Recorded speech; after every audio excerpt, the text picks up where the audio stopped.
Hey, it's Kyle here, and today I'll be talking about Ahsoka Part 5, Shadow Warrior. But before I get started with the review, just want to point out this review is being filmed during the writers and actors strike, and obviously this series would not be possible without either groups. So more information on the strike, I'll post a link in the description box below. Also, this review will include spoilers, so if you haven't watched this episode yet, please stop watching this review, go watch the episode, and come back and watch this review after you've seen it, because I'd hate to spoil something for you. With that out of the way, let's talk about Shadow Warrior. This will probably be a shorter review, because there wasn't a whole lot in regard to plot. It's a lot more exploration of the world between worlds, Ahsoka and Anakin's relationship, I would say Hera's place in the New Republic, a lot of spiritual connections with the Force. I have a feeling this is one of those episodes that is going to require a lot of rewatching and a lot of deep diving and a lot of the dialogue between Anakin and Ahsoka to really kind of parse out everything it means. I feel like there's a lot of levels here, and then it's, I'm doing this review just off one watching. I feel like this is one of those episodes, the more I watch it, the more I will get out of it. But obviously we go right into I'm just going to go right into the main part of the episode I want to talk about, and that is Ahsoka and Anakin in the world between worlds. Very awesome, very beautiful how it was filmed. I'm not going to go into all the various points throughout their journey together, but a couple things I wanted to touch on that I really liked. One, I enjoyed that they had so much one-on-one interaction, and I feel like you can tell it's very meaningful for Ahsoka, and like this is also the type of thing she would need to make the next step in her journey. I'm not sure if she interacted with anybody else other than Anakin that she'd be prepared to take that next step. When you get the Clone Wars flashback and we see young Ahsoka at the beginning of her journey and seeing her coming to grips what it means to be becoming a Jedi in the age of the Clone Wars, and some of the struggles she faced with it that we saw during the Clone Wars series, that, Anakin was kind of ignoring some of her concerns and her struggles in a lot of ways. And that definitely comes up. You see her, really trying to come to grips with the consequence of her actions, that as someone that young of age, the decision she was making was resulting in people on her side and the other side losing their lives.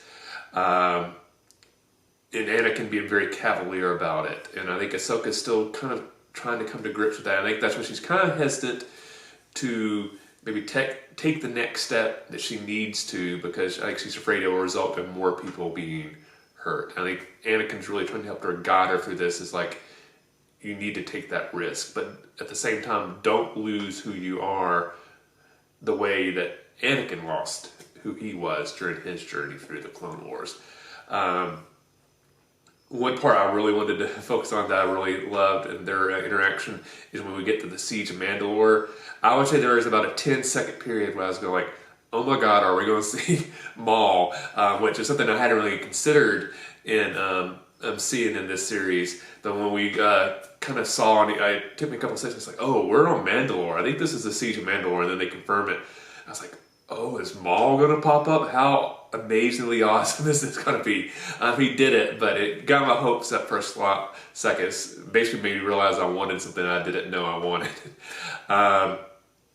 But when we go back to the obviously the classic setting for the world between worlds, and Anakin and Ahsoka has their final interaction, and basically Anakin's trying to get Ahsoka to admit, she's not ready to give up. She still wants to live. She wants to take the next step in her journey.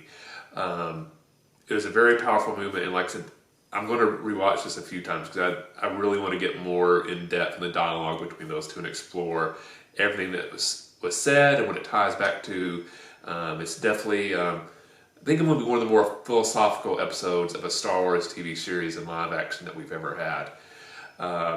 Going back to everything going on, I guess you could say, in the real world with Hera and Jason and Hu Yang, I really am loving how much we're getting of Jason. I really didn't think we were going to get a whole lot of him. I thought he's going to be more of a background character, and more people would be talking about him than him actually getting action in the series himself. But I love the role that he and Chopper also played in finding Ahsoka. I love how much Hera is trusting him, and even though he's a kid, when he says something, she stops and listens, and then follows the advice, even though it doesn't seem like it makes sense. I think that's very much reflecting back on her relationship with Kanan, and how much he meant to her, that she's very accepting of the Force because of that, and is willing to trust anything that her son, who's fairly young, says. So I'm very excited that we're seeing a lot of Jason. I'm kind of curious to see how much we'll see of him for the rest of the series, now that Ahsoka has went on a journey with the Purgles to find Ezra, Sabine, and everybody else. So I guess prediction for the Hera side of things, I'm thinking she's going to go back to Coruscant with the fleet that came to retrieve her. And I have a feeling that she's going to get kicked out of the military. I just have a feeling that's the way we're going. It's going to be a sad moment, but it won't shock me if there's a scene in the remainder of the series of a Senate hearing, and either they kick her out or she basically resigns out of protest, and becomes not necessarily a rebel, because he's not obviously rebelling against the New Republic, but going back maybe to being a little bit of a independent contractor, I guess is a good way to phrase it, and try to help out Sabine and Ahsoka any way she can on her own. So I guess that's a little prediction on that part. The interaction with Ahsoka and the Purgle was something I was not expecting, but a very, very cool moment. Again, a lot like Jason, I thought we'd get a little bit of the Purgle in this series, not a lot. We're getting a lot more than I was expecting, and I'm really enjoying it a lot. It's very cool. I love the look of shock and awe on the faces of the New Republic fleet officers as they see the Purgle, and how just overwhelmed and mesmerized they are by these creatures. And I think in some ways it kind of shows you the difference between the New Republic and the Empire, because when the Empire saw the Purgle, or people aligned with the Purgle, aligned with the Empire I should say, they immediately attacked the Purgle. Going back to that first episode where we meet them, where the miners are basically just shooting at them for fun and sport. Where the New Republic is mesmerized and awe of them, and even though they don't necessarily understand them, there seems to be some level of respect there. They all have their face looks like a kid on Christmas morning. They're like, oh, this is amazing. I can't believe I'm getting to see this. So I guess if I had a prediction for the Ahsoka side of things, I think the next episode might focus more on Sabine, Morgan, and everybody in that initial ship that's going to find Ezra and Thrawn. So I think, this episode was Ahsoka Hera focused. I think the next episode is going to be Sabine and maybe Thrawn and Ezra focused. I'm kind of hoping we'll get to see Thrawn and Ezra soon. Obviously, this season there's only 8 episodes. We only got 3 left.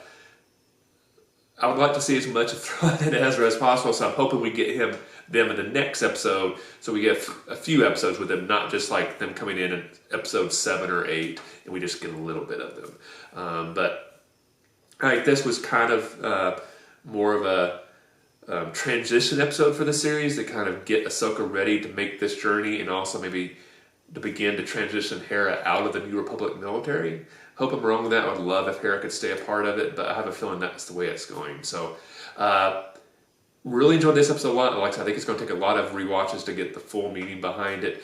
Is it my favorite episode of this season? No. But did I enjoy it? Yes. Let me know in the comment section below. What did you think of this very philosophical, spiritual episode of Ahsoka? Let me know in the comment section below. If you enjoyed this review, please hit that like button. And if you haven't yet, please subscribe to the channel.